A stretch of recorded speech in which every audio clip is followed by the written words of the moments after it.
Hey, Holy Family, we're back at our favorite starting spot, the door nearest to the office. Demolition has been continuing, but there are the first glimpses of some of what our church is going to look like when it's done. Can't wait to show you. Let's go in, we'll hard hat up, and I'll show you what things are looking like this week.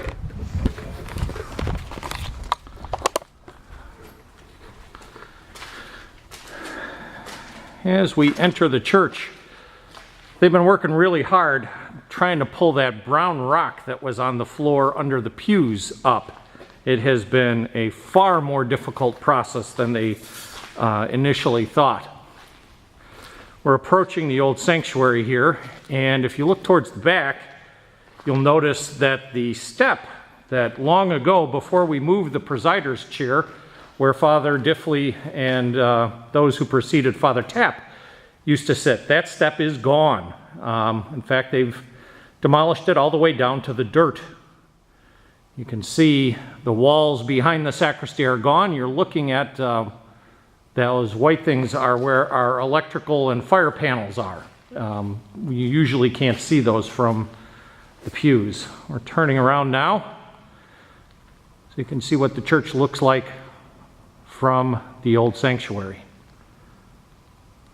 When we're done, this sanctuary is going to extend much, much further out into where the pews were, about to where the third or fourth pew would have been. So there'll be a lot more space, as Father Tapp mentioned, up here in the sanctuary for bigger ceremonies, and it'll just look a lot nicer. These piles of dirt we're looking at are hiding a trench that's coming from the door by Diffley Hall. You can see it's kind of forming a Y and going out into the very middle of the church where you can see a pipe sticking up. I am really excited about this part because this is where our new immersion baptismal font is going to be.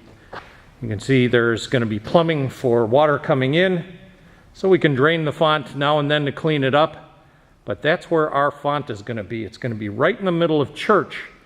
As Father Tapp mentioned last week, there will be 3 main entrances to church, and they'll all kind of converge here. That's the door we came in just a minute ago. You can see the door in the back. That's going to be an exit-only emergency door where the plywood is. You see the bobcats there. The crew's gone home for the day. There's the back of church.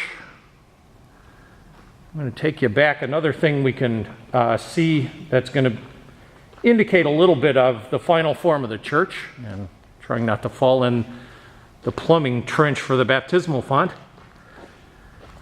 is our new vestibule, or narthex as the liturgists like to call it. It's going to be a lot wider, and I'm giving you a kind of glimpse of that now.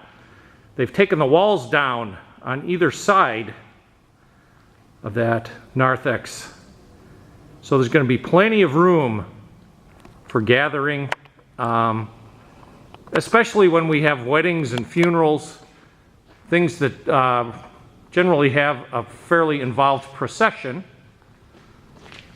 but also for Palm Sunday, and just a really kind of what I think is going to be a really neat gathering space on every Sunday.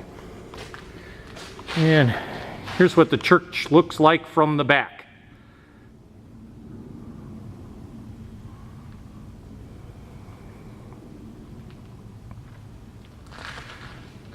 It's very gray, lots of concrete.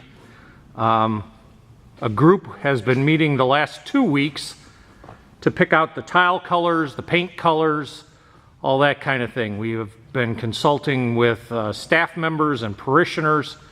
It is going to be beautiful. I am really excited. I am especially excited about our new font. We are still a little bit ahead of schedule according to our superintendent of the job. Back here is where the Holy Family Shrine area is going to be. Now this back wall is going to come out a little farther, and that shrine is going to be much bigger than it was before. unless there's some dramatic progress next week, what I'll do is I'll take you upstairs in the office building and show you all the stuff that we've kept from this building. Father Tapp mentioned it last week. The crucifix, the Stations of the Cross, the Holy Family statue, that Last Supper scene that was on the front of the altar. It is really exciting times to be part of Holy Family. Thanks for coming on our tour this week. We'll be back next week with some kind of update of information. God bless.